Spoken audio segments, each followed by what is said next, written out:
నమస్తే, welcome to vibrant AP.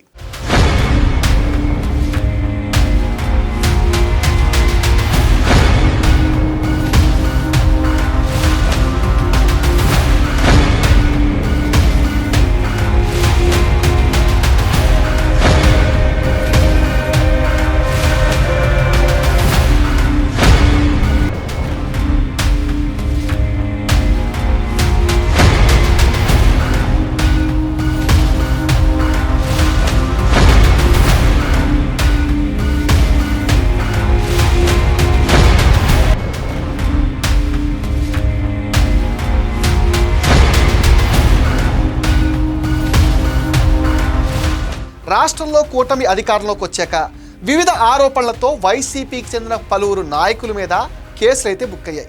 మాజీ మంత్రి కాకాని గోవర్ధన్ రెడ్డితో పాటు సర్వేపల్లి నియోజకవర్గానికి చెందిన పలువురు నేతలు ఆల్రెడీ జైలుకి వచ్చారు. అటు కావలి, కోవూరు మాజీ ఎమ్మెల్యేలపై కూడా కేసులు నమోదవడంతో వాళ్ళు కోర్టు మెట్లెక్కాల్సి వచ్చింది. మేము అధికారంలోకి రాగానే ఇప్పుడు అక్రమ కేసులు పెట్టిన పోలీసులను వదిలే ప్రసక్తే లేదంటూ వార్నింగ్లు సైతం వాళ్ళు ఇస్తున్నారు. అలాంటి వాళ్లకు భవిష్యత్తులో పోస్టింగ్లు ఉండవంటూ వైసీపీ లీడర్స్ చేస్తున్న వ్యాఖ్యలు డిపార్ట్మెంట్లో కలకలం రేపుతున్నాయండి. నెల్లూరు జిల్లా సర్వేపల్లి నియోజకవర్గంలో మాజీ మంత్రి కాకాని గోవర్ధన్ రెడ్డి హయాంలో జరిగిన అక్రమాలు ఇప్పుడు విచారణలో ఒక్కొక్కటిగా బయటపడుతున్నాయి. ముఖ్యంగా కృష్ణపట్నం పోర్టుకు వెళ్లే దారిలో ప్రభుత్వ టోల్గేట్కు సమాంతరంగా ఒక అక్రమ టోల్గేట్ను, అనధికార చెక్ పోస్ట్ను ఏర్పాటు చేసి లారీల నుంచి కోట్లాది రూపాయలు వసూళ్లు చేసినట్లుగా ఆధారాలు అయితే లభించాయి. ఒక్కొక్క లారీకి లేదా ఒక్కో కంటైనర్ నుంచి 5,000 రూపాయల నుంచి 10,000 వరకు ఎలాంటి రసీదు లేకుండా అడ్డగోలుగా వసూలు చేశారని, ఆ సొమ్మును నేరుగా కాకాని కుటుంబ సభ్యులు మరియు ఆయన అనుచరులు వ్యక్తిగత బ్యాంకు ఖాతాల్లోకి మళ్లించారని అధికారులు గుర్తించారు. ఈ అక్రమ వసూళ్లు అలాగే రాజకీయ వేధింపుల కారణంగానే నెల్లూరు జిల్లాకు తలమానికంగా ఉండాల్సిన కంటైనర్ టెర్మినల్ ఇక్కడ నుంచి డైరెక్ట్గా చెన్నైకి తరలిపోయింది. అసలు కంటైనర్ టెర్మినల్ అంటే ఓడరేవులో సరుకులను ఎగుమతి దిగుమతి చేసే ఒక పెద్ద కేంద్రం. ఇది ఒక రైల్వే జంక్షన్ లాగా పనిచేస్తుంది. వేలాది లారీలకు పని కల్పిస్తుంది. దీనివల్ల చుట్టుపక్కల గోడౌన్లు, వర్క్షాపులు, హోటల్స్ ఏర్పడి వేలాది మంది స్థానిక యువతకు కూడా అక్కడ ఉపాధి అయితే లభిస్తుంది. కృష్ణపట్నం పోర్టులో నవయుగ సంస్థ ఈ టెర్మినల్ని నిర్వహించేది. అయితే కాకాని వర్గీయులు కమిషన్ల దాహం, వారు అడిగినంత సొమ్ము కట్టని లారీలను నిర్దాక్షిణ్యంగా నిలిపివేసి వేధించడం లాంటి చర్యల వల్ల ఆ సంస్థ నిర్వహణ భారమై తన కార్యకలాపాలను ఇతర రాష్ట్రాలకు మార్చేసుకుంది. దీనివల్ల సర్వేపల్లి పారిశ్రామికంగా ఎంతో నష్టపోయింది అని వెనకబడిపోయింది. ముఖ్యంగా ఈ వ్యవహారంలో లారీ అసోసియేషన్లు మరియు ట్రాన్స్పోర్ట్ యాజమానులు తమ గోడు వినిపిస్తూ పోలీసులకు కీలక సాక్ష్యాలు అందించారు. గత 5 ఏళ్లు తాము పడిన ఇబ్బందులను వివరిస్తూ ఎవరెవరు తమను బెదిరించారు, ఎంతెంత వసూళ్లు చేశారు అనే విషయాలను బాధితులు ఇచ్చిన వీడియో సాక్ష్యాలను పోలీసులు అయితే సేకరించారండి. వీటికి తోడుగా తమ ఫోన్పే, గూగుల్ పే లావాదేవీ రికార్డులను కూడా అధికారులకు సమర్పించారు. ఈ వీడియో సాక్ష్యాలు ఇప్పుడు కేసుల్లో అత్యంత కీలకంగా మారిపోయాయి. మరోవైపు తనపై ఉన్న పాత అవినీతి కేసుల సాక్ష్యాలను మాయం చేయడానికి నెల్లూరు కోర్టులో ఫైళ్లను దొంగిలించిన ఘటనపై సిబిఐ ఇప్పుడు దర్యాప్తు చేస్తుంది.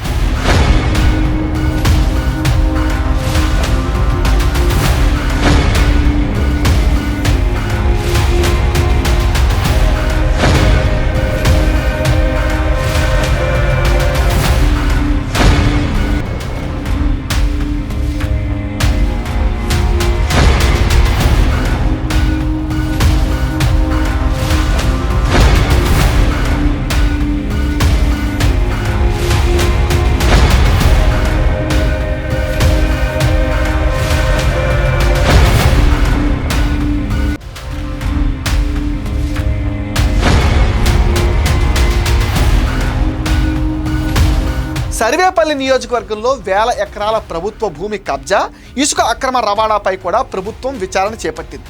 ఈ వరుస అక్రమాల నేపథ్యంలో కాకాన్ని విచారించేందుకు పోలీసులు పీటీ వారెంట్లను కూడా సిద్ధం చేస్తున్నారు. ఏదైనా కేసులో నిందితుడిగా ఉన్న వ్యక్తిని మరొక కేసులో విచారించేందుకు ఈ వారెంట్ ఉపయోగిస్తారు. ఇప్పటికే కోర్టు ఫైళ్ల చోరీ కేసులో విచారణ ఎదుర్కొంటున్న ఆయన ఇప్పుడు టోల్గేట్ స్కామ్ మరియు భూదండాల కేసులో కూడా చట్టపరమైన చిక్కుల్లో పడబోతున్నారంటే ఆల్రెడీ పడిపోయారు. ఇక అక్రమ వసూళ్ల సొమ్ము బ్యాంకు ఖాతాల్లోకి వెళ్ళినట్టుగా పక్కా ఆధారాలు ఉండడంతో విచారణ అధికారులు తదుపరి చర్యలు కూడా సిద్ధమవుతున్నారు. జగన్ క్యాబినెట్లో కాకాని మంత్రిగా ఉన్నప్పుడు ఇరిగేషన్ శాఖలో భారీగా అవినీతికి పాల్పడ్డారనే ఆరోపణలు, అలాగే గత ఏడాది ఇరిగేషన్ అధికారులపైన బహిరంగంగా తీవ్ర స్థాయిలో బెదిరింపులు కూడా దిగారు. ఇరిగేషన్ విభాగంలో incharge SE Desi Nayak, manager Gangadhar రెడ్డిలు టీడీపీ ఎమ్మెల్యే సోమిరెడ్డి చంద్రమోహన్ రెడ్డి అండతో అవినీతికి పాల్పడుతున్నారని ఆరోపించారు. ఈ క్రమంలో ఇరిగేషన్ అధికారులపైన తీవ్ర ఆగ్రహం వ్యక్తం చేశారు. జగన్ తరహాలోనే అధికారులను బెదిరించడం ఆయనకు వెన్నతో పెట్టిన విద్యగా మారిందనే విమర్శలు కూడా ఉన్నాయి. రిటైర్ అయిపోయినా సరే లెక్కలన్నీ సరిచేస్తానని, ఆస్తులు మొత్తం అమ్మించి కక్కిస్తానని వార్నింగ్ ఇచ్చినట్లుగా వార్తలు వస్తున్నాయి. సర్వేపల్లి నియోజకవర్గంలో వైసీపీ హయాంలో జరిగిన అవినీతి ఇటీవల ఎమ్మెల్యే సోమిరెడ్డి చంద్రమోహన్ రెడ్డి బయట పెట్టిన విషయం మనందరికీ తెలిసిందే. మీడియాని వెంట పెట్టుకుని వెళ్ళి కాకాని పనులు చేయకుండా కోట్ల రూపాయల బిల్లులు చేసుకున్న ప్రాంతాలను సోమిరెడ్డి చూపించారు. ఇరిగేషన్లో ఆధారాలు బయటపెట్టి 150 కోట్లకు పైగా అవినీతి చేశారని సోమిరెడ్డి ఆరోపణలు చేశారు. విజిలెన్స్ విచారణలోనూ నాటి అక్రమాలు బట్టబయలయ్యాయి. అయితే సోమిరెడ్డి ఆరోపణలపై ఇప్పటికీ కాకాని సమాధానం ఇవ్వకుండా ఇరిగేషన్ అధికారులపైన ఎదురుదాడికి దిగారు. ఇటీవల కాకాని గోవర్ధన్ రెడ్డి నివాసానికి పోలీసులు వెళ్లారు. సీఎం చంద్రబాబు ఎమ్మెల్యే సోమిరెడ్డి పైన కాకాని దుర్భాషలాడారని టీడీపీ నేతలు ఫిర్యాదు చేశారు. దీనిపైన నెల్లూరు రూరల్, పొదలకూరు, మనుబోలులో కేసులు కూడా నమోదయ్యాయి. ఈ నేపథ్యంలో కాకానికి పోలీసులు నోటీసులు అందించారు. గత కొన్ని రోజులుగా వైసీపీ నేతలకు వరుసగా ఎదురుదెబ్బలైతే తగులుతున్నాయి. మాజీ మంత్రులు అంబటి రాంబాబు, జోగి రమేష్ల అరెస్టులు, అలాగే రిమాండ్లు అందరికీ తెలిసిందే. ఇప్పుడు మరో మాజీ మంత్రి కాకాని గోవర్ధన్ రెడ్డి వంతు కూడా వచ్చేస్తుంది. ఆయనకు నెల్లూరు జిల్లా కోవూరు పోలీసులు నోటీసులు జారీ చేశారు. అండ్ గుమ్మల దిన్నెలో బాలిక మృతిపైన నిరాధార ఆరోపణలు చేశారని పోలీసులు నోటీసులో పేర్కొన్నారు.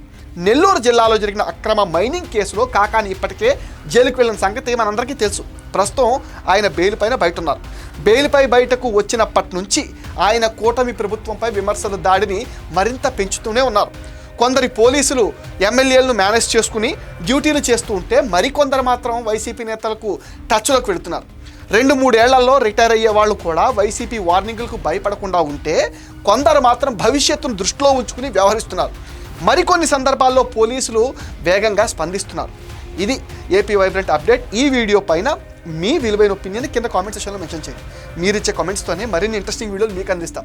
అండ్ మీరేం చేయాలో మీకు తెలుసు కదా, మన ఛానల్ని లైక్ చేయండి, షేర్ చేయండి, సపోర్ట్ చేయండి, సబ్స్క్రైబ్ చేయండి.